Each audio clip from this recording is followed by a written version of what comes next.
We have already mentioned somewhat the problem of magnetism, but this evening it might be well to go a little further into this subject for certain practical purposes that may ultimately have a considerable bearing upon the practice of therapy in the modern world. We are all becoming increasingly aware that what we call the science or art of medicine is coming inevitably to a dead end. This does not mean that the physician will no longer be useful or that there will no longer be need for healing on various levels of human need. The dead end is a materialistic limitation upon the concept of therapy. It is not going to be possible to continue to lock from our consideration those parts of man's constitution which are real though invisible, nor shall we be able to indefinitely neglect an investigation of those forces around us which, though unseen, have a continuing effect upon our lives.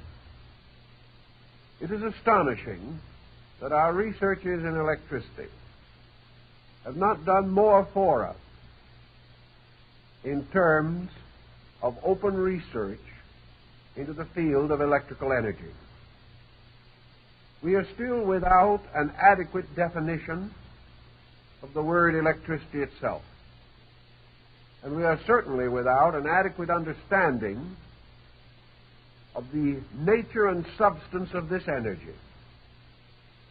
Assuming that such knowledge is not available to man, we have contented ourselves to define forces according to their actions or the consequences which they produce, and have been willing to remain indolent so far as exploring the actual nature of these forces, perhaps under the general assumption of an inevitable defeat, that we may not be able to know these substances or energies due to the inability of our own faculties to grasp their meaning or to explore their operations and laws.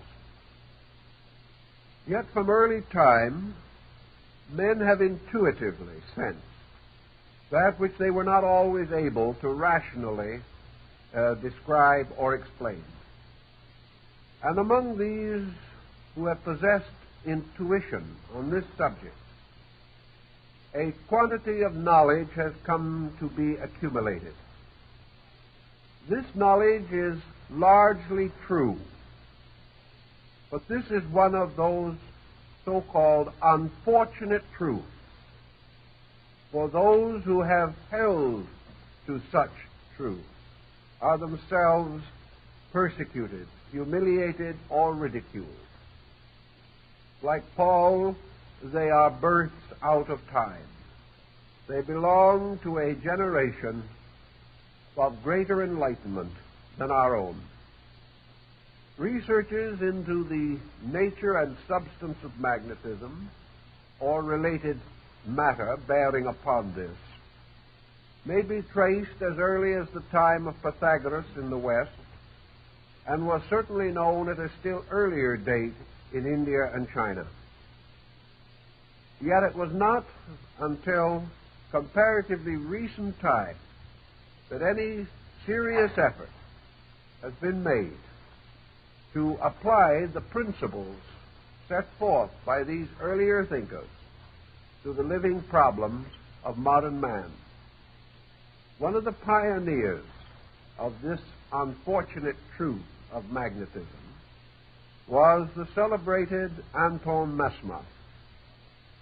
Mesmer had an unfortunate personality, and this can often complicate the attainments of even the most brilliant and sincere person. Being somewhat of a controversialist, belligerent, and quick to anger, he brought down upon himself a great deal of unnecessary trouble in an area where there was sufficient necessary trouble to have occupied his time. As a result of his own somewhat theatrical bearing and flair, he opened himself to considerable ridicule and persecution. Yet substantially his findings have been sustained, and more serious, quiet, and demure persons have carried his work far beyond the degree which he had attained. Why Mesmer should have originally placed most of his essential concepts in cipher and code is not perhaps entirely clear. He may have had mercenary intentions, for he was not above such considerations. He may have decided that this type of information should be circulated only among those who were his students and to whom he would supply the necessary key to the code. Fortunately, of course, the code has long since been deciphered, and we are in fair knowledge of his essential findings. Mesmer advanced his principal beliefs in what are called 27 propositions.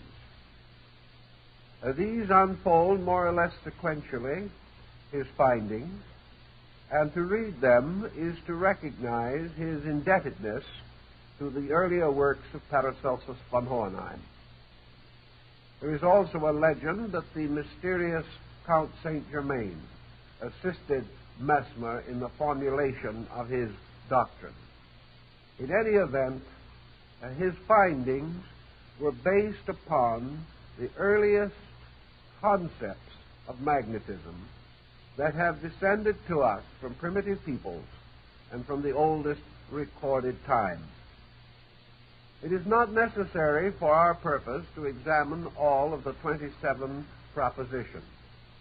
But for sake of accuracy, I would like to read to you the first and second propositions, which I do think has a bearing upon our problem this evening. If I have any trouble in reading it, it's because I scratched it hastily and I'm not always able to decipher my own cryptogram. But I will do the best that I can. His first proposition is, there exists a mutual influence between the heavenly bodies, the earth, and living bodies. That is what he calls his first proposition. The second is the extension of this to the field with which we are concerned. A fluid, universally diffused and continued, so as to admit no vacuum, whose subtlety is beyond all comparison, and which, from its nature, is capable of receiving, propagating, and communicating all of the impressions of motion, is the medium of this influence. Now, these are his two basic propositions or hypotheses. He follows, as we have said, the concept of Paracelsus and the Arabs, that what we call the atmosphere, or the intervals between planets and suns on luminaries, that this entire area is filled with a mysterious fluidic substance. This perhaps is the famous ocean of Thales, upon which he believed the earth floated. And according to him, earthquakes were caused by someone rocking the boat. Now, this might again be closer to the truth than we know if we consider this field of magnetic energy motion. It is already suspected that seismic upheavals may be due to electric or magnetic causes. This also may be the mysterious sea described by Heraclitus, who declared that souls coming into generation first passed into a strange, humid substance, moist but invisible, which enclosed the earth, and which, to a measure at least, communicated itself to the earth through the precipitation of rain. This humidity carried by water was, however, separate from and superior to the fluid in which it was carried. Socrates described water as consisting of a mass of minute, solid, dry units, and that the flowing of water was the falling of these units over each other in an endless concatenation. All of these speculations carry us likewise to the belief that the sun was the principal source and regulator of the magnetic fields of the solar system, and that by extension all energy or magnetic motion arose from the sun, and that its alternations, variations, polarizations, fluxes, and influxes were due to motions, tides, or various changes upon the sun or within the construction thereof. We would be inclined to go a little way along this road in recognizing the effect of sunspots, which would represent, therefore, some change upon the surface of the sun, which produced marked modification on the earth and among the creatures that inhabit the earth. When we know that sunspot maxima are carefully and eternally noted in the rings of trees, we can also realize that this phenomena does have certain terrestrial significance. Mesmer then went with Paracelsus to the theory that as all forms in nature exist within this humidic magnetic field, that all these forms likewise have a magnetism of their own, have their own magnetic fields, which are subservient to that of the earth and the sun, and also are subject to a certain modifying negative influence from that solar light which is reflected from the surface of the moon, which forms a different kind of magnetic energy. That the human body should be thus supported by a magnetic field was evidently known to peoples also in the past. Many individuals have existed who possess some degree of native psychism, who had a measure of vision beyond that of the more conservative human. These have recorded continuously through the centuries the appearance of a light, vapor, or field of energy surrounding the human body, which has come in mysticism to be called an aura, but which might just as easily be regarded as a magnetic field. Under certain conditions, almost anyone can, to a degree, perceive this aura, or can become aware and sensitive to its existence. And it is quite possible that this magnetic field is very important as a possible means of communication between man and other forms of life in nature, which communication up to the present time has been considered impossible. The magnetic field of the human body, as St. Thomas Aquinas pointed out, possibly basing his researches upon those of his teacher, Albertus Magnus, these fields in the body were subject to tides, were subject to motions of one kind or another. Albertus Magnus pointed out that the fluids in the brain were controlled also tidally by the motion of the moon. Thus it is conceivable that at least 3, probably more, types of pull or push pressures may be found operating upon magnetism. One of these, of course, is the sun, which in its motions and in its various internal mutations certainly affects magnetism, affects the earth in many ways, and it is probably the magnetic field rather than the actual light which is responsible for the phenomenon of the seasons. There is also a mutation or influence resulting from the reflection of light from the sun on the surface of the moon and its final descent to the earth. This type of magnetism has been noted to be noxious, and according to old magicians was used by sorcerers in the attainment of their diabolical ends. The third type of influence might arise directly from the earth itself, which has its own internal motions and mutations, and is subject, like all other living creatures, to gradual alternation of magnetic polarity. Thus we today recognize the 2 poles of the earth, one geographic and the other magnetic. The magnetic field of the earth has been considered to some degree. We are not entirely unaware of it, nor have we forgotten what the Chinese learned when they experimented with the compass.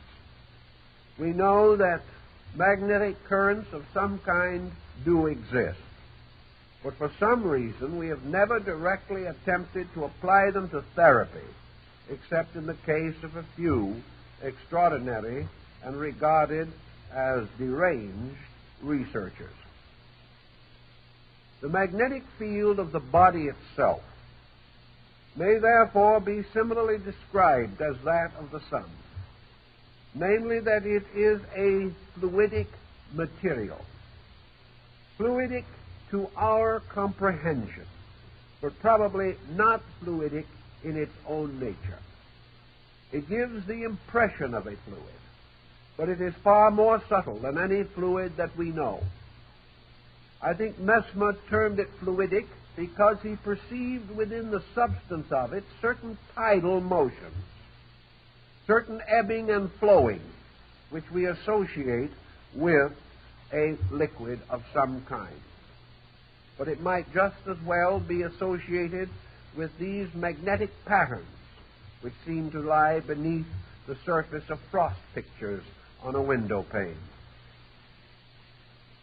Mesmer was convinced that this magnetic material formed not only a natural field around man, but was to large measure the basis of a certain protection.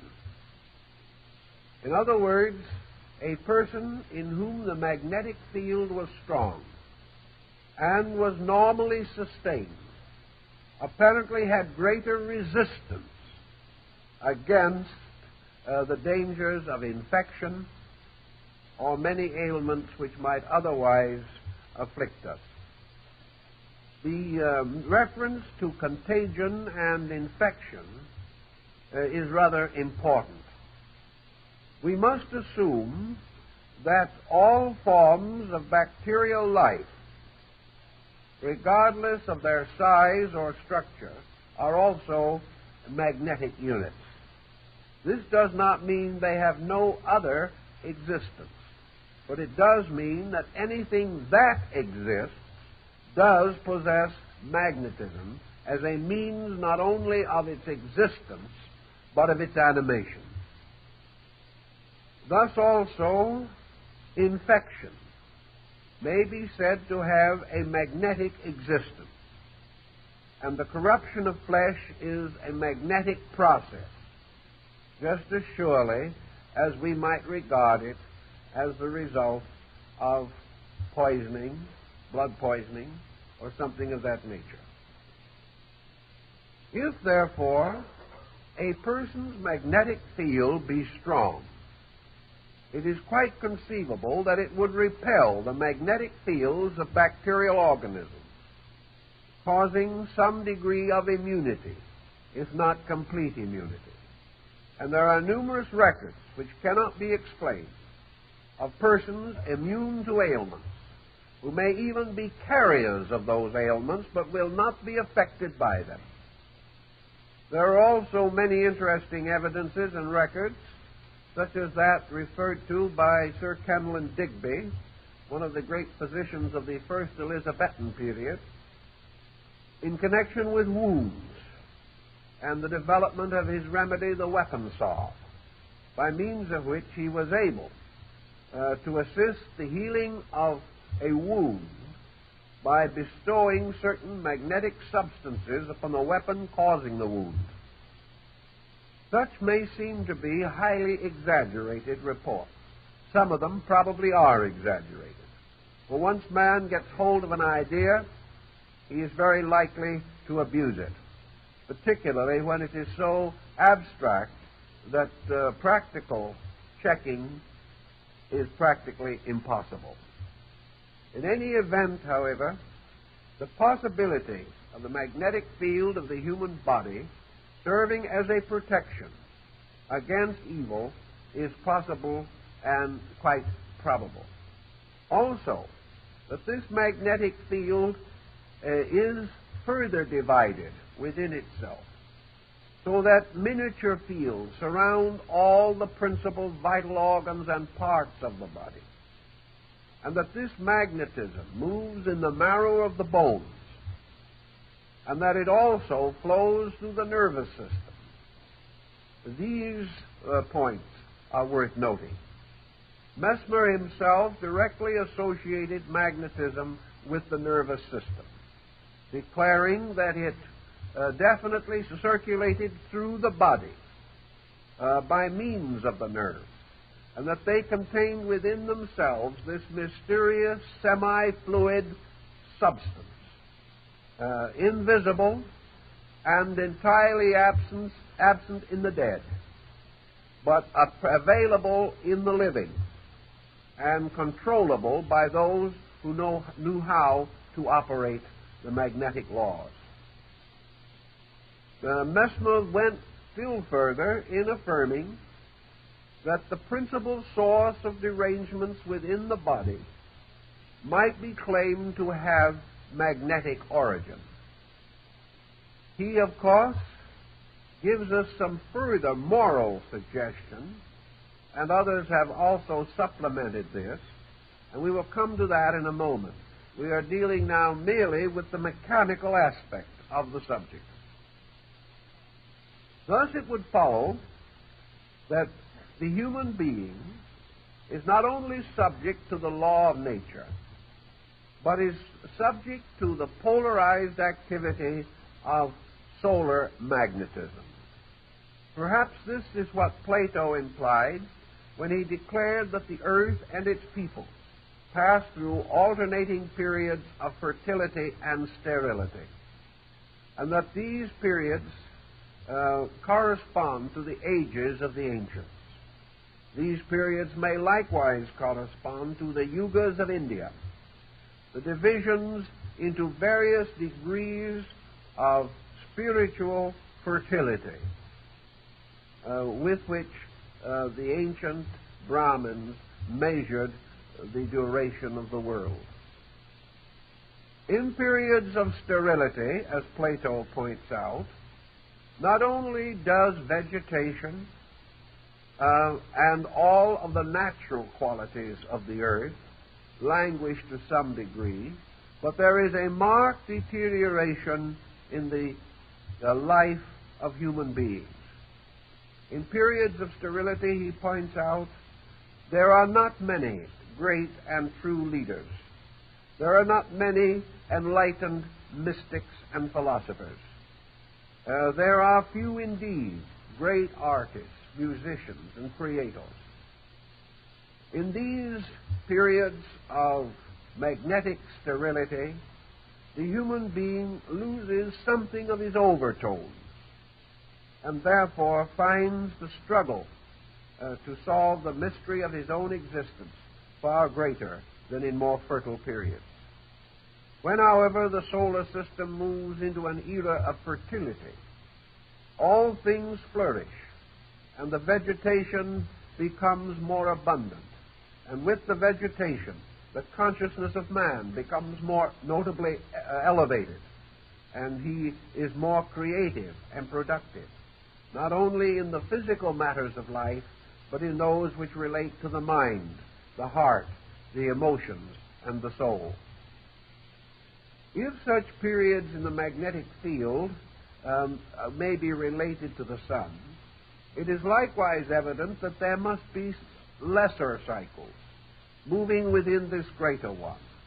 One such cycle would be that of the moon, another of the earth itself, and still other cycles imposed by the very duration of the human structure and by the various seasons of man's life, as referable to the 7 ages of man and to the climacterics which mark the various divisions of human life. Thus, Mesmer tells us, the available magnetism at any given time may not be the same as at some other time. These currents, with their various tidal motions, may bring abundance or scarcity. And we might wonder, perhaps, the possible relationship between this humid or peculiar subtle fluid and the researches now being carried on in atomic fission. It is quite conceivable that if there should be damage or danger rising from the development of these electronic and atomic explosives, that this danger might lie in their disturbance of the magnetic field. If they succeed in disturbing the magnetic field of the earth, the effect will very likely be conveyed to the magnetic field of man. Therefore, he will not experience his difficulties from the outside, but will experience them in terms of his own available energy. And it has been noted even up to now that experimentation in this field has been accompanied by notable devitalization among many persons and has permitted ailments to advance more rapidly due to the devitality of the patient.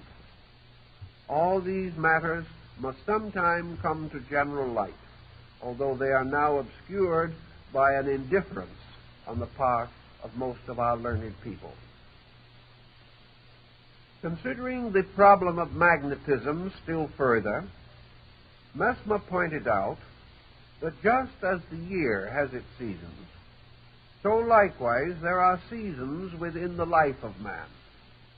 He is not only subject to the winter around him, but to winters within him. He is not only affected by the great cyclic motions of the universe, but by smaller cycles, based upon the fact that he is himself a miniature world, a microcosm, in whose constitution all larger processes are reproduced in miniature. There is also a sympathy between these larger processes and their miniatures in man, so that all of nature is bound together in one vast pattern and governed by rules for which there are no exceptions. The magnetic field of man is also, we are told by the ancients particularly, subject to the moods of man. And just as it is possible that universal mutations are due to universal moods of aspects of cosmic life or mind about which we have no comprehension, so it is more immediately demonstrable that the various changes in the attitudes and dispositions of human beings are immediately reflected in the magnetic field of the body, and that this reflection perhaps is the very basis of the operation of the law of compensation as this is applied to the activities and conduct of mankind. If then these magnetic fields can be distorted from their normal function, their motions, their rhythms, their ebbings and flowings disturbed by man's own contributions in form of mental or emotional intensity, it must naturally follow that we have here the basis for a morality. We have the basis for probably the most essentially certain code of conduct which it is capable for us to know, or it's possible for us to know. For example, if any attitude results in an unfortunate mutation in the magnetic field, that attitude must be wrong, so far as man is concerned. Any thought or emotion which is harmful to his energy resources must be contrary to the intentions of the law by which he is controlled or directed. For all such negative mutation must contribute ultimately to sickness and possibly ultimate death. Thus, if man's conduct is under the censorship of its effect upon his magnetic currents, then we begin to perceive a means of clarifying or organizing a code which not only must apply to the relations between persons in this world, but must also protect the energy resources of the individual performing various actions or holding various attitudes. This, in turn, points up one of the strongest positions in the magnetic theory. The moment it is conceived to be possible that man's energies can be influenced by his conduct, we then begin to approach a field of therapy. For we have established a valid law, a law by which we can develop certain propositions, beliefs, ideas, formulas, methods for the practical administration of that law. We mentioned before this idea of the river and the water wheel, and that someone discovering the tide motions or the flowing of the river resolved to improve his own estate by putting a wheel there and allowing the waters to turn his wheel and thus activate certain instruments or implements which he used. In the same way, once we become aware of the laws of magnetism, we are able to use this substance for certain advantages. These advantages, we hope, will not prove to be economic, but they can very definitely contribute to our well-being or to advance some form of our way of life. If these fields can be more thoroughly explored, we shall then begin to recognize a number of practical working solutions. Mesmer suggested a few, and based upon his concepts, we can point out his idea that each person having a magnetic field and two persons coming close together, if these fields are sympathetic, the magnetism flows not from one person to the other, but through both persons, creating thereby a sympathy or an ability to be near with comfort. If, however, these magnetic fields are antagonistic, then the magnetism of each person is turned back upon himself, the result being an instinctive antipathy, a failure of friendship, or a failure of a desire to become acquainted with someone. It is also suspected that so-called inanimate objects have magnetic fields. And recent experimentation with certain hypnotic drugs, by means of which temporary psychic vision was artificially produced, has shown that certain things which we regarded as inanimate do have a life or energy of their own. That therefore we may discover magnetism in rocks, that we may find it in wood even after it has been built into a table, that we will discover it in foodstuffs even after they have been cooked, that we shall find traces of magnetism everywhere, and that this magnetism may also be traced in terms of sound.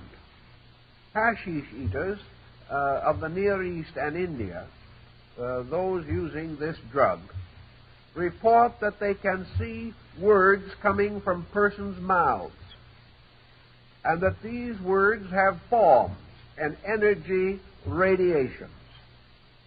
The power or the creative expression of the spoken word or the creative word or the fiat may thus have more validity than we have been inclined to recognize. Any unit of vibration has a magnetic equivalent, and this may go still further. It is conceivable that ideas have magnetic fields, that archetypal patterns, whether in nature or in man, are magnetic, that dream experiences are more or less sustained by magnetic energies, and that many very subtle things are actually magnetized in one way or another. Paracelsus pointed out the magnetism of geometric forms, patterns, and solids. And other experimenters have found the magnetic emanations related to color, and have also been aware that colors create certain areas of conditioning within a magnetic structure. So does music. And practically every expression of art has its magnetic equivalence. Thus the subject, which seems to start as a rather small and perhaps highly specialized one, develops gradually into a large and general theme. For the moment, however, let us consider the possible effect of the intricate psychological pattern of man's behavior upon his magnetic structure. As man has moods, these moods may be likened to the moods of nature around him. Within man there may arise tempests.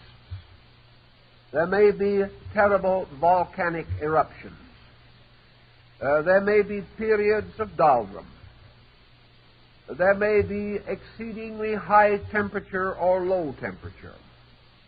All kinds of things can occur which influence the climate of the human personality. All these influences react upon the magnetic energies available to the sustaining of the body.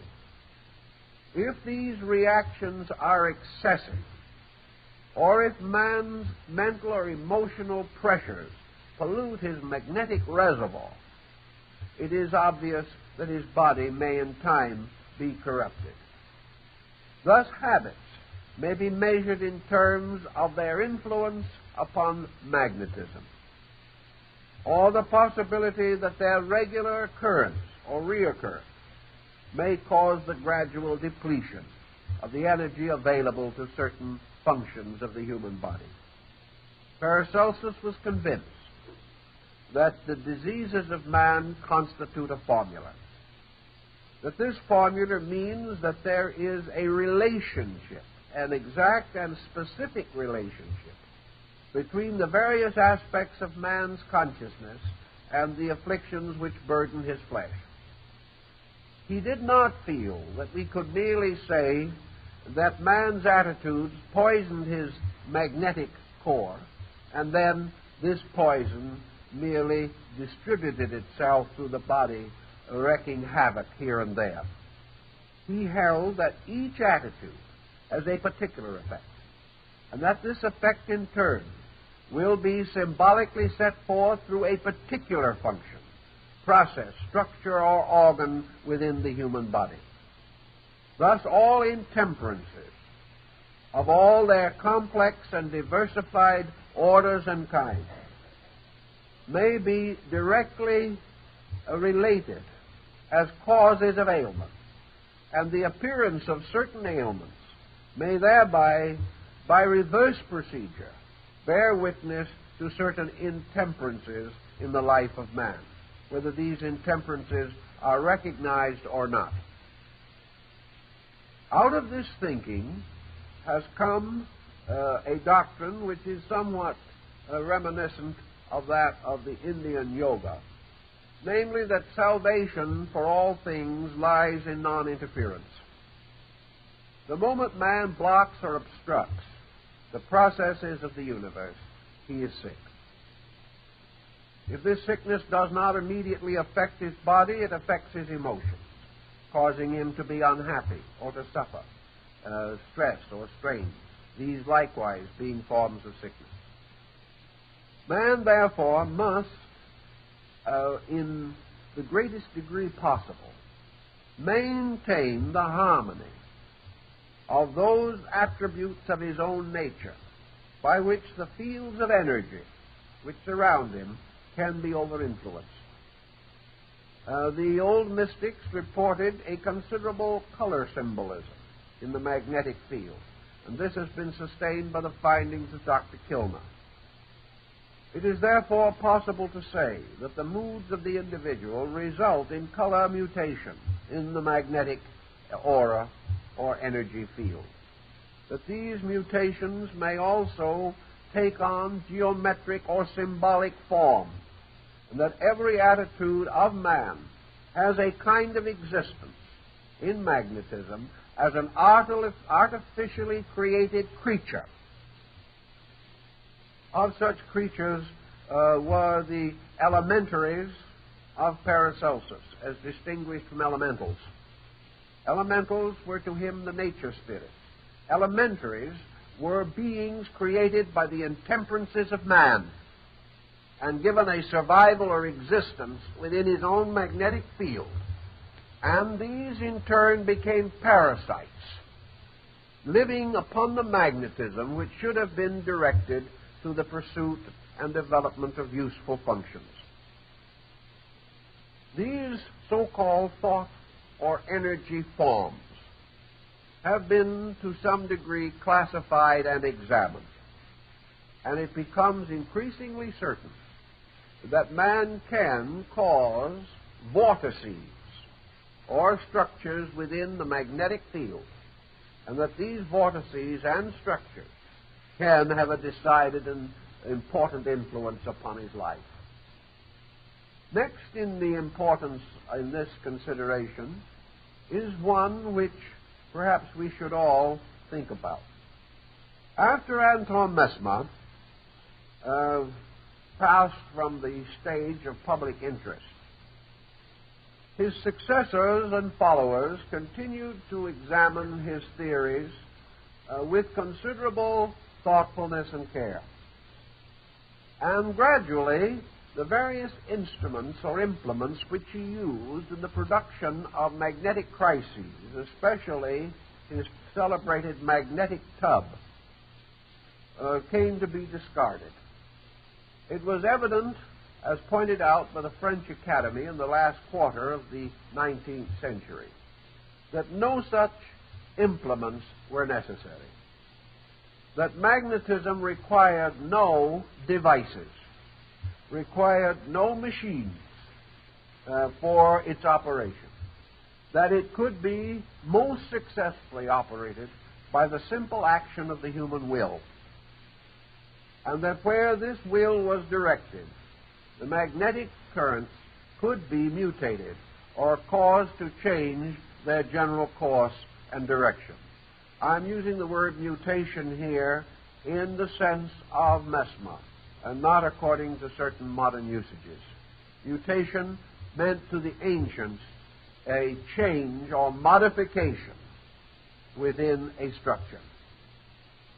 In this meaning, then, Mesmer created a system and supported that system by means of certain instruments.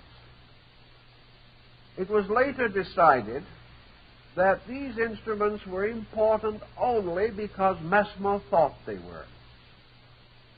He created devices because he was still bound to the concept that therapy required machinery, that there had to be some physical structure for the controlling and directing of the magnetic agent. He accomplished this direction not by the instrument, but by his belief in the instrument. Not by the machinery, but by his own mental activity, in which he preconceived the effect of his own treatment. Thus he was actually using mind, but the machine which he devised became a catalyst for his attention, an object upon which he gave faith or importance, and as a result of that used it to focus what might otherwise not have been a sufficiently intensive belief in the value or validity of his process. As soon as it became evident that it was no longer necessary to use such instruments, it was then rather obvious that the magnetic agent was strongly under the influence of the mind. This again would go back to the older theories, because in the Greek and classical philosophies, the mind, the controlling mind of the universe, was the mind of deity. And it was through the medium of magnetism that certain mental energies of the deity were disseminated or distributed, as through currents, or as by means of channels by which the energy could reach into the most remote areas of space. Magnetism assumes that this energy is not strictly free-moving, that while it is everywhere and in everything, it is channeled, and that within space itself are certain processes or channels by means of which the free motion of energy retains a form or a kind and is not dissipated. We have the same concept today, for in broadcasting a radio program, we know that the program does not pass in its visible or audible form from the sending station to the receiving station, but that it is transformed into waves of energy, and that these waves of energy retain their own organization. They are not like another drop of water dropped into water that is instantly dispelled. Rather, it seems as though they might be drops of water dropped into oil, where they remain isolated and retain their own form and structure. Or perhaps we can liken them to the grooves on a phonograph record. For without these grooves, without this systematic process by means of which the sounds or vibrations are held, in this case upon the substance of the record, they could not be reproduced. Thus, in nature, the magnetic substance also supplies this medium of carriage, and later became associated with the great so-called medium of science, the hypothetical substance, ether, which was used without much understanding to explain other mysteries still less understood. In the development, therefore, of this concept, mind was able to direct magnetism. mind was able to direct magnetism from a person to another person. And for all that we or Mesmer could know, this mind was capable of projecting magnetism to an indefinite distance. This indefinite distance, perhaps constituting the sympathy which has been recorded between persons at a great distance who still were conscious or aware of the actions of each other, as in the case perhaps of the death of Lord Nelson, where at the time he died at Trafalgar, Lady Hamilton fell in a swoon in England, declaring that Nelson was dead. This sympathy, according to Paracelsus, was due to the possibility of the projection of the mind in the field of magnetism, and would simply be a very rarefied, attenuated parallel to our concept of radio transmission. Magnetism may then likewise be controlled or directed within the body of the individual by the mind of that individual, meaning that magnetism can be intensified in one part of the body or another, according as need may arise. This subtle substance could therefore be molded as the child molds sand in a sandbox, that it could be directed by an action of the volition, of the animate will, and could be caused to be greater in one part of the body than in another, or could be reduced in one area, so as to effect whatever remedy might be needed. Nature, apparently, has done this itself. And here is an interesting theory about which we may hear more sometime. If volition, consciousness, and mind are the peculiar agents by means of which magnetism can be drawn, then in all probability nature has set up pain mechanism for that purpose. In other words, pain causes acute awareness.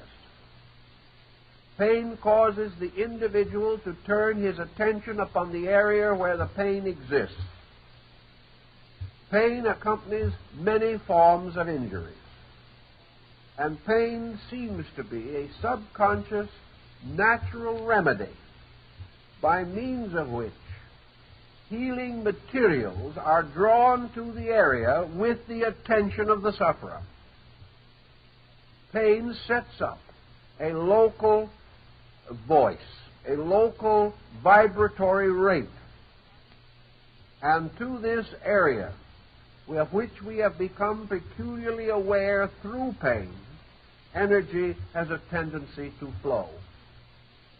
As an example of the truth of this particular point, we can mention that hypnosis will cause the person to be unaware of pain in an area, or become aware of a pain in some other area where it does not exist. Therefore, pain is essentially a mental phenomenon. This phenomena, furthermore, has to do with the need of energy.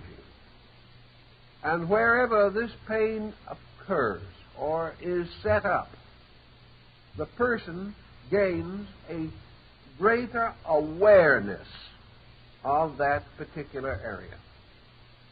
In the old researches, the simile is to the man who hits his thumb with a hammer, that instantly magnetism moves into that area. Actually, for a moment, the individual forgets himself and remembers only his thumb. His consciousness centers upon his thumb. And with the center of consciousness moves the energy or magnetism. Therefore, a very heavy congestion of magnetism containing necessary elements of energy gather at this point. As the pain resides, the individual becomes less aware of this particular area and is no longer conscious that it is giving him trouble. Other things besides pain can cause the gathering of energy. If these other things are not relevant, if there is no real need of energy in the area to which it is suddenly drawn in an exaggerated way, it will set up tension or hypertension. We know in the pharmacopoeia that there are certain medications which, if taken by healthy persons, will make them sick. But if taken by persons suffering from certain ailments, will assist to remedy that ailment or will bring immediate relief. It is, for example, rather well noted that a person suffering from extreme pain may use certain narcotics with comparative safety, but if he uses them without the pain, he is very likely to become addicted to narcotics. In magnetism, the same principle seems to hold true. Wherever man turns his attention, particularly within his own body, he is apt to embarrass this rather shy and retiring structure. For instance, the man who becomes stomach conscious, or who becomes too much interested in some function of the body, is likely to disturb that function by drawing to it energy which is not required. A singer, becoming too conscious of the structure of the throat and the technique of voice production, will have difficulty in singing and will lock his voice. Whereas if he becomes completely absorbed in his music and becomes unaware of his own existence, he will sing with relaxation. These seem to indicate not mere tension, but tension drawing materials. And these materials, not being necessary, cause a superabundance, which in itself becomes a difficulty. If, however, these materials are desperately needed for some remedial process, then the centering of energy brings with it relief and help. We might go so far as to suspect that egoism or egotism, excessive self-centeredness upon the concept of ego or upon the concept of self, may cause tension in this area, and may be one of the causes of why the egotist is seldom a happy or well-adjusted person.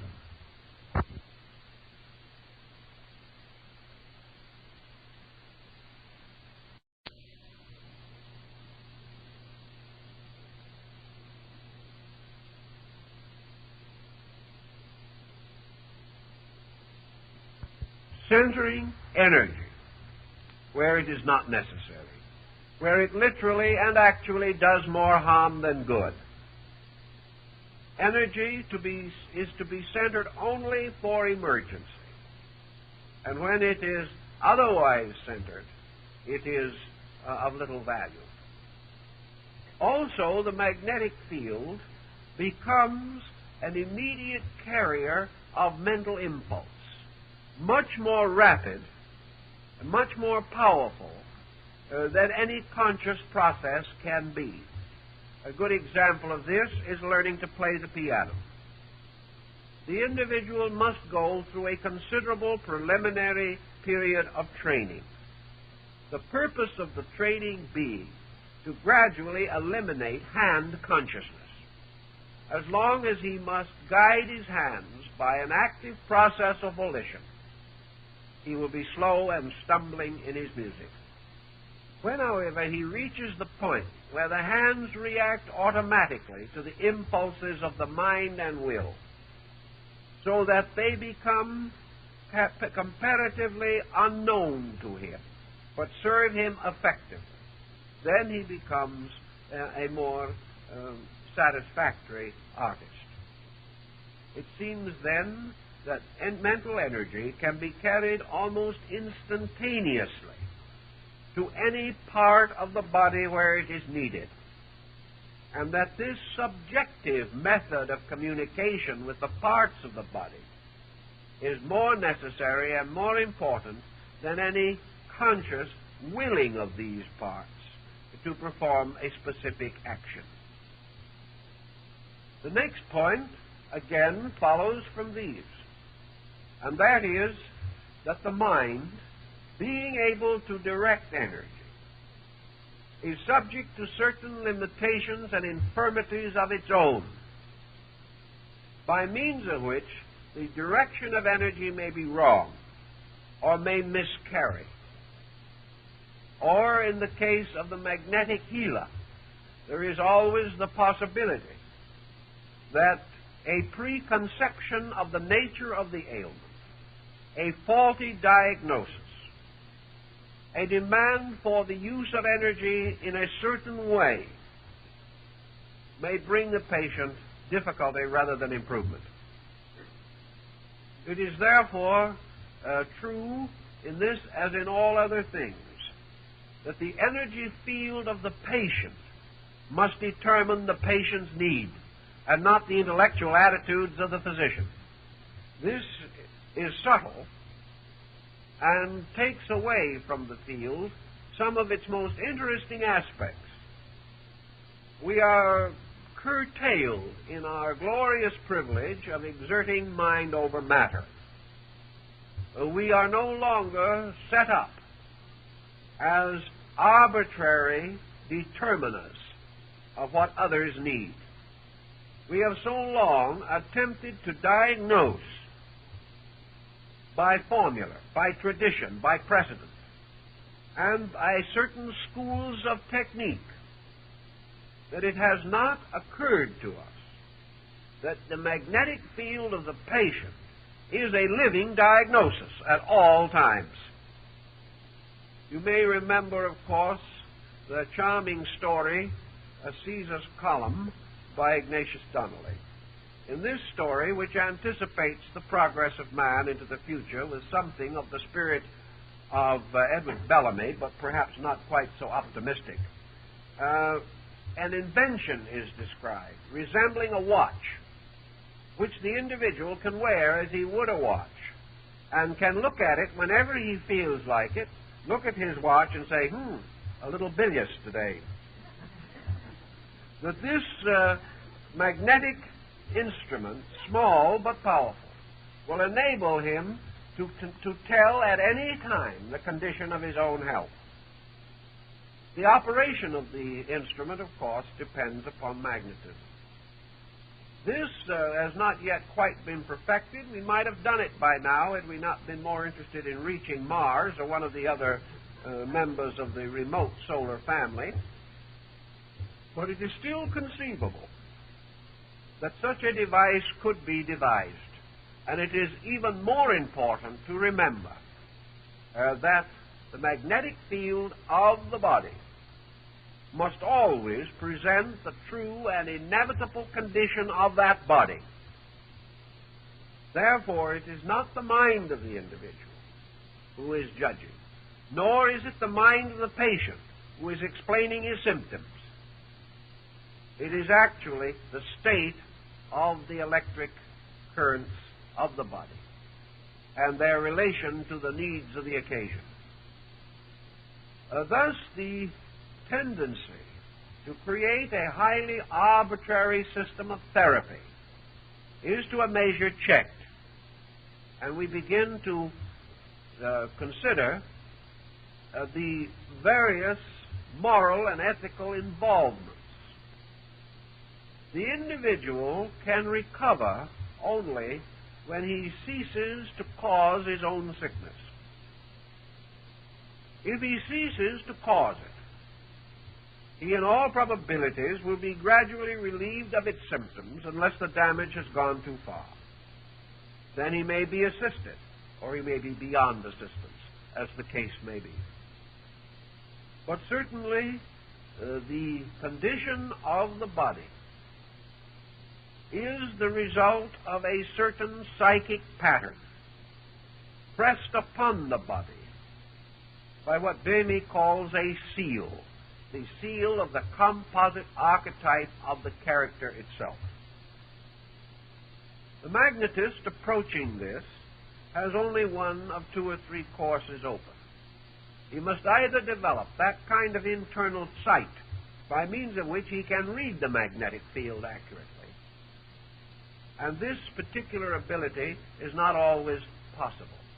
He has a second recourse, and that is to merely provide the body with an additional amount of energy derived either from his own body or from some adequate source of magnetism.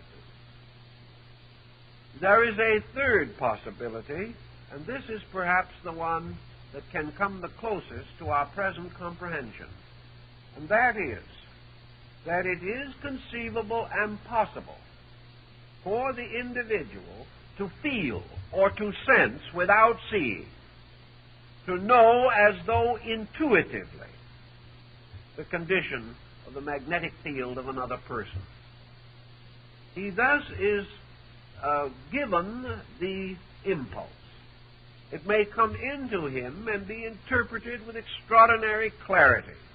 In some cases, magnetists have actually experienced in various parts of their bodies the very pains from which their patients suffered.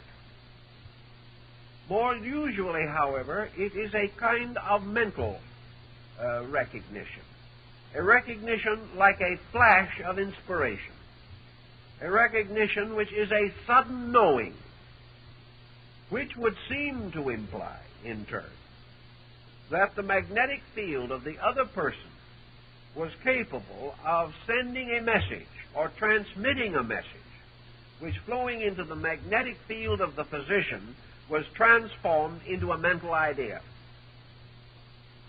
Many so-called magnetic healers of modern times have described their abilities to diagnose as being this intuitive method, or this extraordinary circumstance of suddenly feeling in the corresponding part of their own bodies the ailments from which the sufferer complains.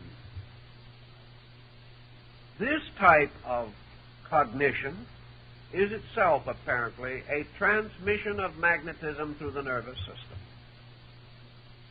The next interesting phase of our problem begins the study of what can we do to take the place of thinking in order to control by the mind or by some attribute of consciousness the function of the magnetic field, either our own or someone else's. Early in the 19th century, it was pointed out that certain broad, general attitudes seemingly caused broad and genuine changes within the magnetic structure. And entirely apart from their interest in theology, these researchers came very close to the opinion of St. Paul as expressed in Corinthians. For it was learned through experience that the three most powerful emotional or mental projections by means of which therapy could be attained in the magnetic field were the three attitudes of faith, hope, and love. These were therapeutic. Hate destroyed. Love restored. Faith built or created. Fear or lack of faith destroyed. Hope was a creator. Despair a destroyer. Now, in our conscious living, these various attitudes tumble about in almost constant confusion. At one moment we are hopeful, and the next we are fearful. In one moment we have faith, and in another moment we are faithless. But let us assume certain principles and see whether they make sense, perhaps better sense than we suspect. During the last 50 years, perhaps a little more, the civilizations which have led the world for centuries have gradually developed a powerful materialistic complex or culture. Until today, the leaders in our various walks of life are very often persons of little faith. They have not recognized the importance of strong, constructive belief in terms of health. Having lost much of their religious anchorage and having no firm ethical structure to take its place or to even help to compensate for its loss, we find it quite conceivable that the general lowering of the level of simple faith, faith in good, faith in right, faith in truth, faith in God, that the losses in these forms of faith might very well result in a general dilemma relating to magnetism. If the absence of faith is a loss, and if criticism in the place of faith is little less than a destroyer of energy, then negative attitudes, as they become more prominent, should cause us to be more exhausted. And I suspect that if we had a very accurate poll taken at this time, more persons would complain of being tired than ever before in history. This tire is not due to labor, for we have never probably had as great a possibility of leisure as we have now. Our exhaustion we credit to psychic fatigue and recognize it as a major ailment. If fatigue itself bears witness to a depletion or a wrong tidal motion, or even to the reversal of the current of a magnetic field, we may then assume that the tremendously increasing sense of doubt, of insecurity, of downright fear, combined with a loss of a natural tendency to cultivate sensitive, constructive attitudes, that the direct machinery by which our attitudes affect our flesh may be through the magnetic field. We may also assume that a collective magnetism, where millions of persons holding certain negative attitudes create a common dilemma, might go so far as to affect adversely the magnetic field of the planet. For we cannot assume for a moment that man suffers alone. We have to also assume that his negative psychic and emotional attitudes affect the other kingdoms of nature around him.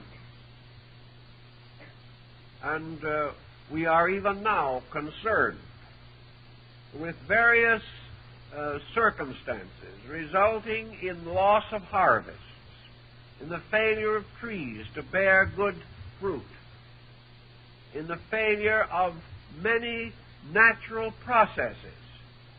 We have assumed various causes, but it is possible that among these causes will be found the general inertia or depletion resulting from the collective effect of our own attitudes upon personal and earth magnetism. This may sound far-fetched, but it is no more far-fetched than the radio sounded 100 years ago, had anyone dared to discuss such a possibility. We are in an age where we are becoming aware of the sensitivities of life around us. This awareness must open us to considerations of substances and facts not hitherto regarded as legitimate or important. If then hope, faith, and love are therapeutic attitudes, it becomes evident that we have a scientific reason for faith. We have the proof that faith developed in man at some remote time because he intuitively recognized the need of faith.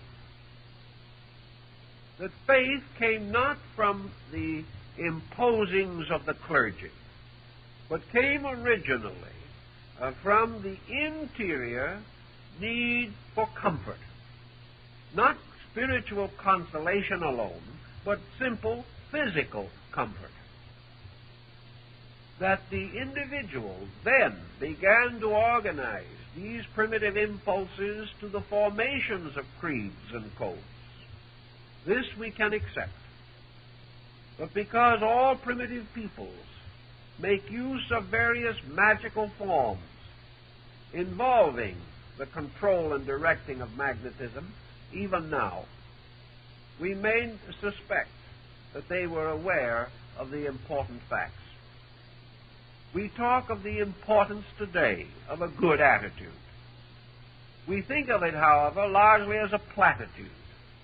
We have the feeling that if we have a good attitude, other people will like us better, that we will be more popular. This is no doubt true. But is this friendship that results from better attitude merely based upon this external situation, or is it based upon the change in the magnetic field which can be intuitively recognized by others? We know that persons of various temperaments have had adventures in life which would signify or indicate that their internal natures affected those around them. It is a common problem, for example, that does not infrequently arise, that certain physicians and nurses have better effects upon patients than others. This effect cannot be based upon appearance, for one may be as prepossessing as another. It cannot be based upon efficiency. They have all received more or less equal training. We may say that it could be based upon the attitude of the doctor or the nurse. But in some instances, they are at least certainly not aware of their attitude and are very hurt and disappointed when the patient does not respond favorably. Yet it is almost a certainty that if we leave a certain nurse with a certain patient, he may not recover. Something is wrong that cannot be corrected by efficiency, kindness, cheerfulness, or anything that we know. There seems to be an antagonism on the level of the magnetic field. Thus, certain persons in all relationships can be fortunate or unfortunate in terms of their own magnetism. Does this mean that such magnetic attractions and repulsions are inevitable? Does it mean that certain persons will never be able to get along together? Does this, to a certain degree, reflect itself in the comparatively high rate of divorce from which we suffer today? Is incompatibility, at least in part, an element of magnetism? I think it can be in a good many cases. There are also indications that there are people who cannot get along together, who will not be able to. or will never be able to make a sufficiently great adjustment in their own characters that they will be able to become compatible. This occurs not only in the more intimate associations, but also in business and in social activities. There are people that will never be drawn to each other. And if they are accidentally brought together, there is no spark of friendship or recognition. There is only, at best, an indifference. Now, the problem of indifference also plays a part in our magnetic theory. Energy moves with interest. It moves with concern. It moves with all kinds of active attitudes. It does not move, however, from indifference. Indifference is the ultimate degree of detachment. It means that there is no sympathy, no relationship, no common ground. It does not necessarily stand for an antagonism in the magnetic fields, but it very often prevents any interest or direction of energy by means of which an acquaintance or an association can be improved. Now, in religion, mysticism, philosophy, and these situations, indifference has never been regarded as a virtue. And when we refer to a certain kind, shall we say, of detachment, we do not imply indifference. Indifference is so completely lifeless that it calls and draws nothing. And quietude, or the suspension of attitudes, is not indifference.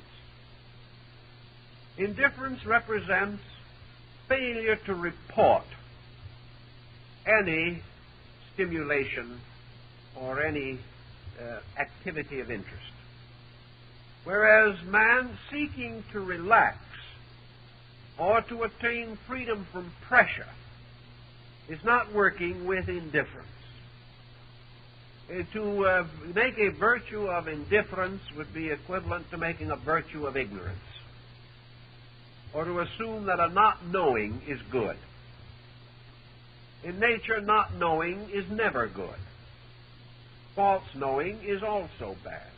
Right knowing is very important. Indifference is not relaxation. Indifference is not protection. And the individual who becomes indifferent or attempts to get out of a situation by departing from it, physically and psychologically, will gain little benefit for himself. Rather than indifference, there must be a strong but perhaps rather impersonal sense of values. Again, this term is a little dangerous, for the impersonal individual may be without sympathies, and sympathy is the principle upon which magnetism moves. Therefore, detachment must not and should not be unsympathetic. It becomes, therefore, necessary to refine and regulate values to the end that we hold the proper attitude toward ourselves and to all other creatures. That this attitude cannot be assumed merely by an action of the will or a determination of the mind is also evident. The attitude must become a total part of the life itself. The attitude must arise in consciousness and be communicated therefrom directly into the fields of energy which support the body. Researches by Mesmer and others have shown beyond doubt that the magnetic field to operate best must be in a state of tranquility. Tranquility simply means now normalcy, nothing more than or less. Excitation or the tremendous upsurge of intensity is not normalcy. depression or the reduction of energy to the state perhaps of inertia is not normal. And one of the forces or circumstances which causes the greatest havoc in man's magnetic structure is uncontrolled and excessive emotional outbursts.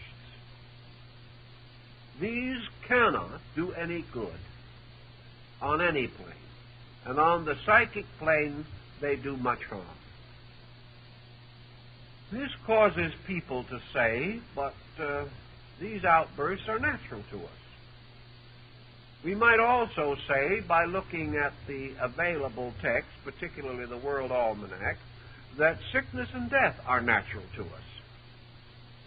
Very few of us get out of this world alive, at least in terms of our physical existence.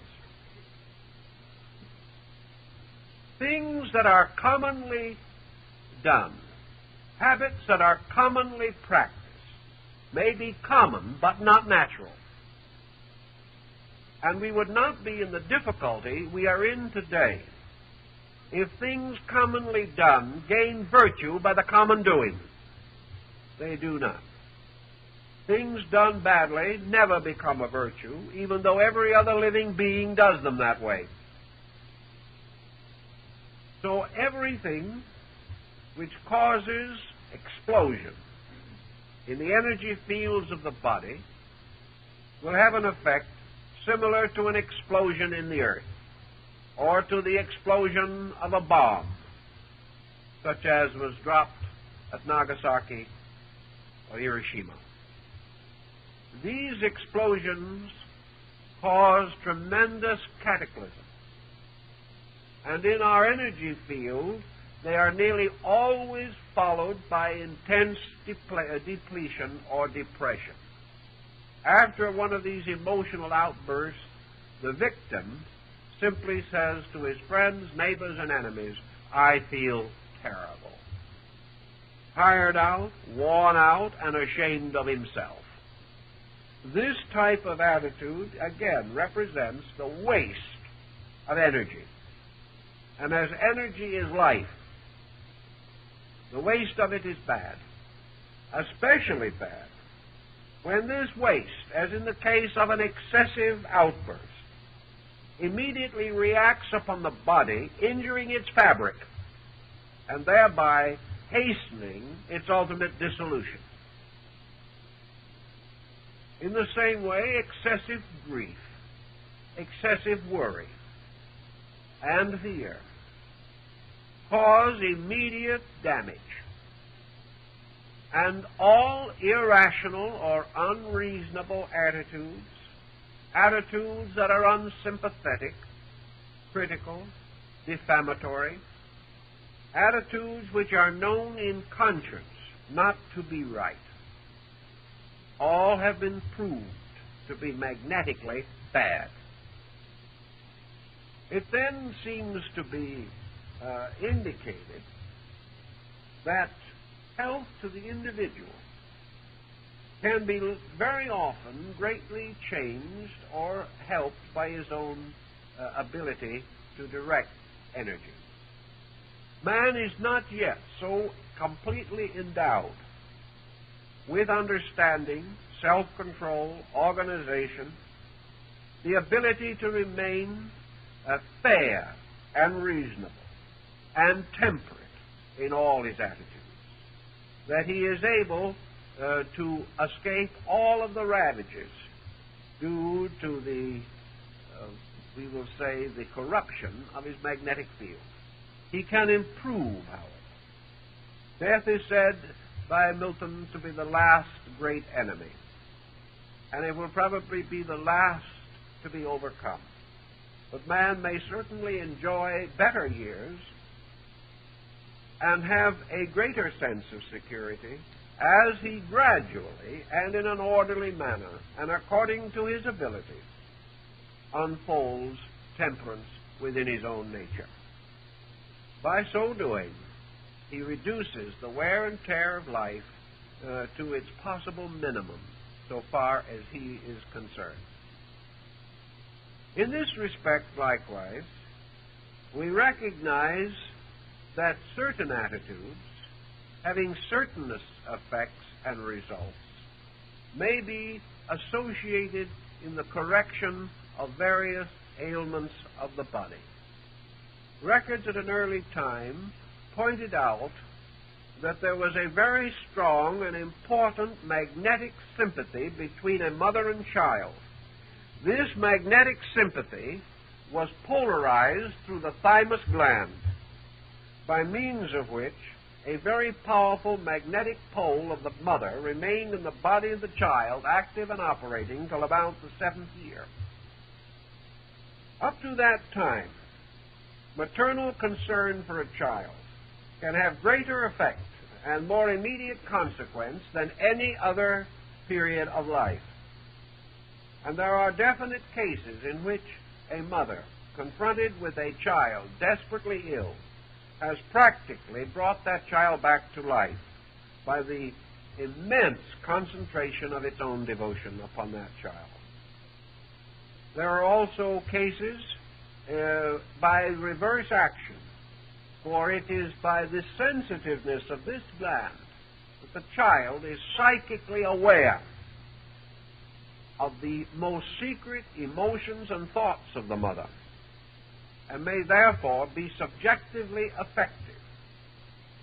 It is in this case particularly important that the parent maintain, so far as is possible, a good attitude, a peaceful and tranquil attitude, at the time in the life of the child when the parent is most tempted not to have such an attitude due to the burden and pressure of the occasion. Thus, we may say that parenthood becomes a great test in magnetism. And we can't expect too perfect results, but any improvement will be appreciated by all concerned. Because the child at that time, bound through the thymus gland, is practically like an identical twin with the mother. And almost any thought or emotion of the parent will move into the child's mind. The child at that time is far more receptive to these thought and emotion pressures than to any word or visible example which the parent may give. Actually, as the thymus gland becomes symbolic, therefore, of a kind of psychic umbilicus between parent and child, so as the human being grows into his physical and intellectual maturity, most of the connections between his physical body and his magnetic field are associated with the other glands of the endocrine chain. The thymus gradually becomes non-operative in the normal person, and where it remains operative too long, it produces serious consequences. The particular area of the magnetic field in the human body is the spleen. And in the area of the spleen, these currents focus or center from the sources of energy supply. From the spleen, they form their own central dynamo and begin to radiate outward to form the magnetic field of the body.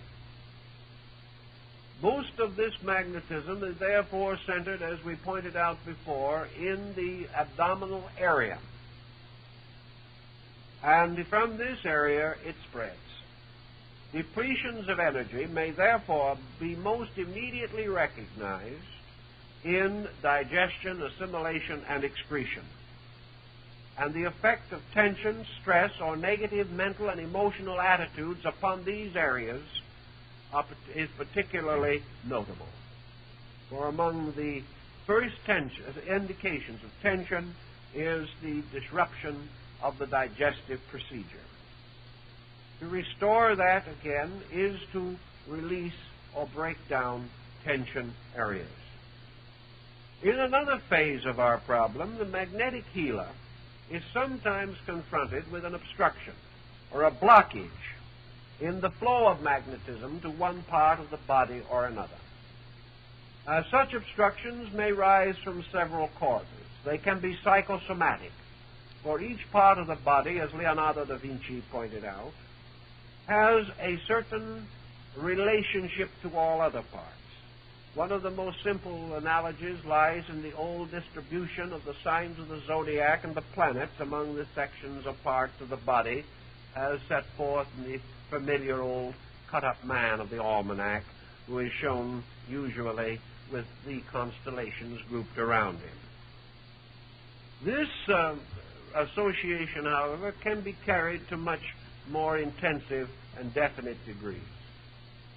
Wherever magnetism is blocked, there is either a derangement or there has been a fatigue which has resulted in a process of crystallization. This process of crystallization inhibits the continuance of magnetism even after the fatigue has passed. This means that to meet this kind of a situation, special pressures or concentrations of magnetism may be necessary.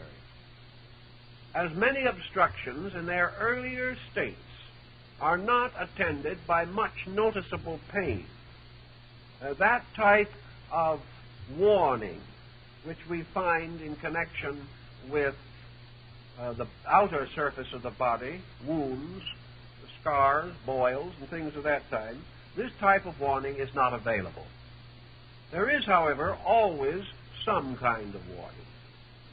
And the most common warnings are failures of processes, such as digestion and assimilation, minor disturbances of the heart, sense of tension, nerve, or stress, the gradual loss of the use of a member or part, or the failure of its function in the general biological economy. Wherever such situation arises, the magnetic healer has the tendency to try to exaggerate temporarily the current of magnetism in the body of the patient. Thus, we must assume that a successful magnetic healer must have considerable magnetism available to him. If his own supply is highly limited, or if he is unable to form a channel to the general source of magnetism, he will not be successful long, or if he is, will deplete himself and perhaps wreck his own health. Experimentation is the only way in which the magnetist can determine the degree in which he can expend energy with safety. Also, of course, as energy is expended, as in all the habit processes of nature, it is apt to increase. Therefore, the use of energy may cause the magnetist to find an ever-increasing supply. That is, if everything be right in the proposition. By sending energy specially into areas where it may have been depressed, or where the natural currents of the body are not able to break through, the magnetist can break up congestions, can stimulate sluggish functions, and can open the body to the remedial use of its own energy. Thus, the person, having been relieved of the obstruction, may then be able to take over with his own energy fields. Now, we have mentioned the most common and universal sources of this magnetic force. We might, however, point out that there are certain other sources which can be and are important to the individual. One of the most common and familiar of all sources of magnetic energy is respiration. For by means of respiration, energy is taken into the body and is distributed by the heart through the entire arterial circulation. Another important source of energy is nutrition. We are not certain that direct exposure to the sun is as good a source of energy as was once supposed. The present tendency is to regard this as not the best form, and it is frequently accompanied by fatigue, and too much exposure seemingly causes certain structures or materials in the body to be stimulated to an exaggerated degree. The best sources of energy, therefore, arise from the mixture or the normal life of the person.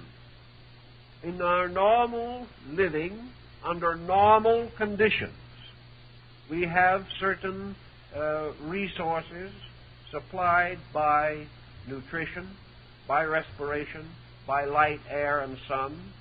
We also have certain relaxations and repose, and it is during the period of sleep that the magnetic field does most of its repair work upon the ordinary wear and tear of the day.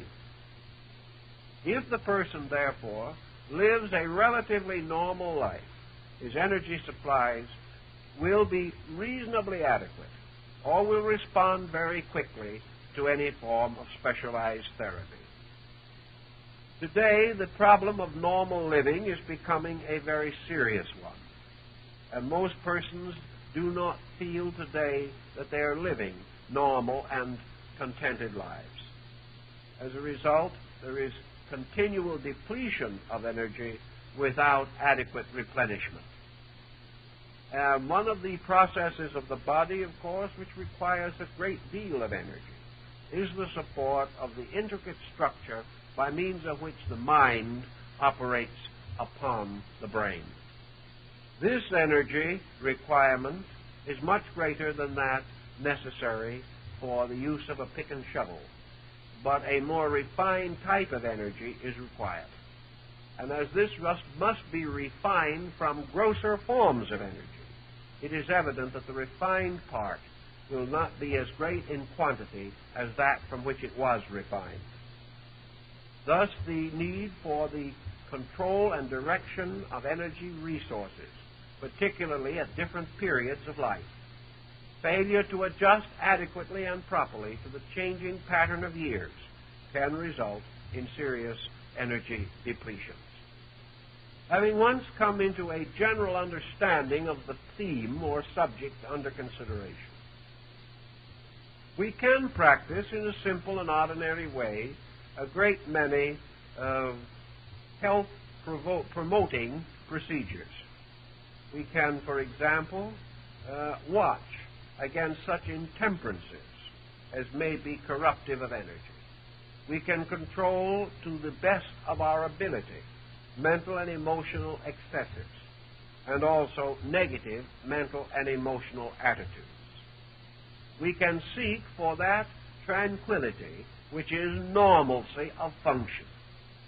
Every sacred book of the world has preached man's interior peace. This inner peace does not mean stagnation. It means adjustment with life, acceptance of the will of heaven, the recognition of Tao, which in Taoist philosophy becomes a kind of cosmic magnetism, or a universal energy which moves through space through the fields of the magnetic currents. If, as the result of certain specialized problems, we may have certain attitudes, the magnetist will tell us there are things we can do that will help. One of the ways in which magnetism has been controlled, particularly in Asia, is through visualization. Visualization is a process of imposing upon the consciousness the picture of the state of well-being. Visualization, then, in connection with a wound, is the inner process of becoming aware that the wound is naturally and normally healing. If this is merely stated as a platitude, it is comparatively meaningless. But if it is held as a fact in consciousness, it will affect the availability of magnetism. For the magnetic field will accept the pattern and move to fulfill it.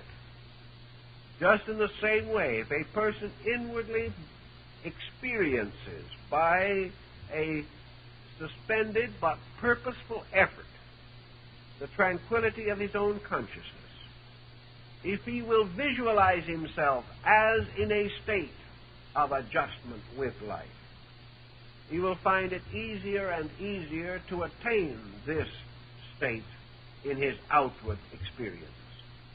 Thus, visualization means to see the thing as it should be. Now, we may not always know just what it should be, and our visualization does not have to be ultimate. Our visualization of a boil would be fairly easy. We know what it should be. It should not be there, as far as our comfort is concerned. But it is there because of a cause. Therefore, visualization does not frustrate cause. It does not assume that the boil has no right to be there. It cannot do this and accept natural law.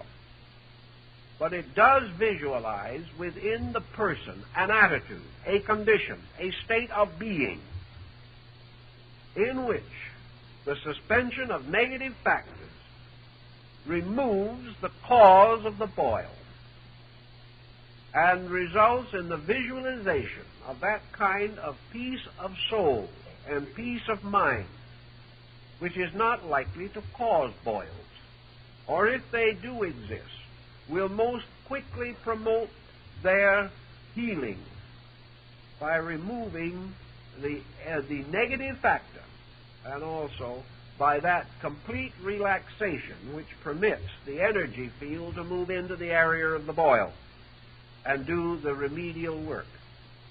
It is also possible for a person or a magnetic healer to temporarily stimulate the energy field around the boil, causing more magnetism to gather there, and in this way to hasten the processes of recuperation. This hastening is not an unnatural or an abnormal one. It is simply a hastening of the natural curative processes of life itself. In alchemy, one of the ancient formulas was that man perfects nature. Man working as the handmaiden of nature, cooperating with all natural processes, obeying to the best of his abilities all natural laws, releases in his own life and in the lives of those around him all of the energy available in his constitution.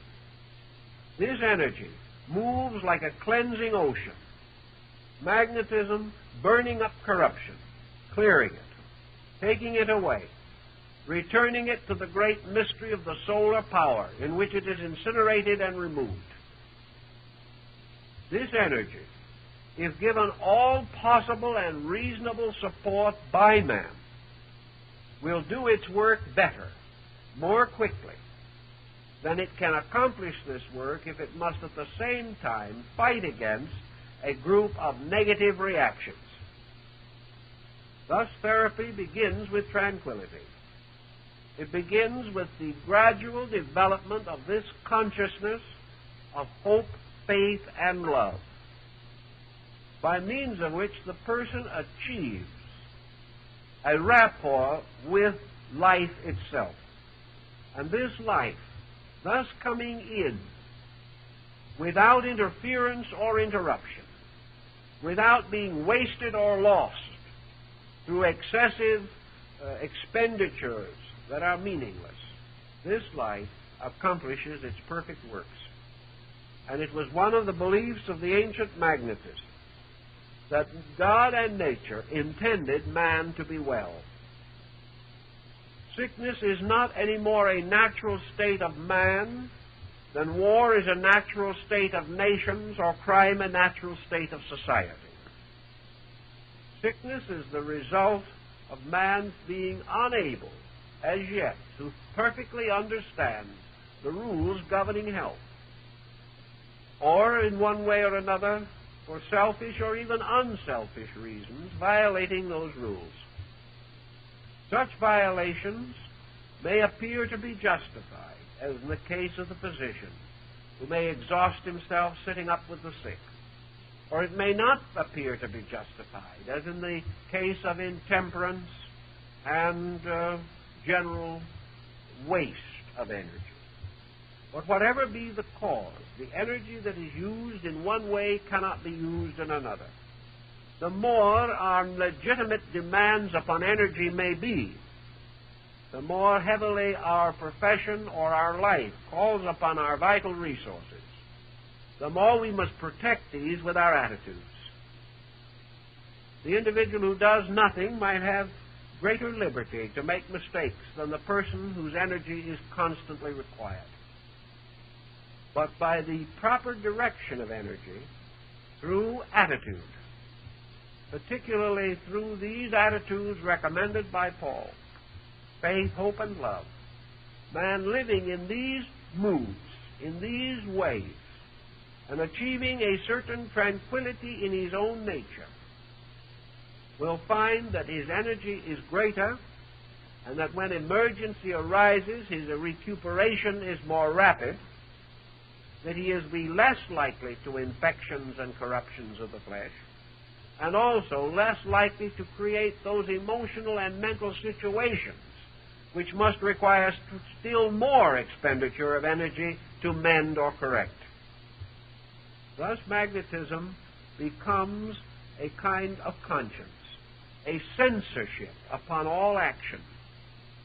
And for those who keep its rules, by obeying the principles of the powers which move and direct energy, it becomes a kindly and helpful friend, a source of life and sustenance.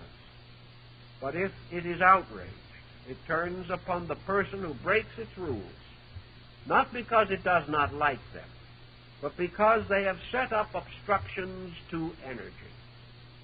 And in religion, to set up an obstruction to energy means to set up an obstruction to God. To set up an obstruction in the body means that there will be somewhere an inadequacy of the soul. So in these thoughts and in this type of thinking, magnetism becomes a field for science, also for philosophy, and for religion. And it becomes one simple key to how the average person can help himself, if he is so minded, in many small ways. And if he can do this successfully in many small ways, he may prevent part, at least, of the need for having something done in a big way. As often these small causes contribute together to some serious consequence, so the correction of small mistakes will help to maintain the grand economy of the complete person. Well, I think our time is up, and that is all we can do for this time. Now we're going to give you 2 weeks' vacation on Wednesday evenings. And then we're going to start a new series here, which I hope will prove of general interest to all of you. I don't have a program of the series at the moment, but I know what they are about.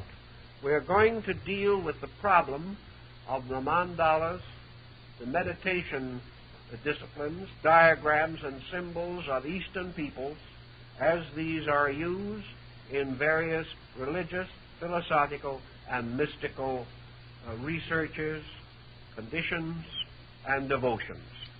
And we believe this will be one of the most interesting series we've given, so we hope you'll all be there. And we thank you very much.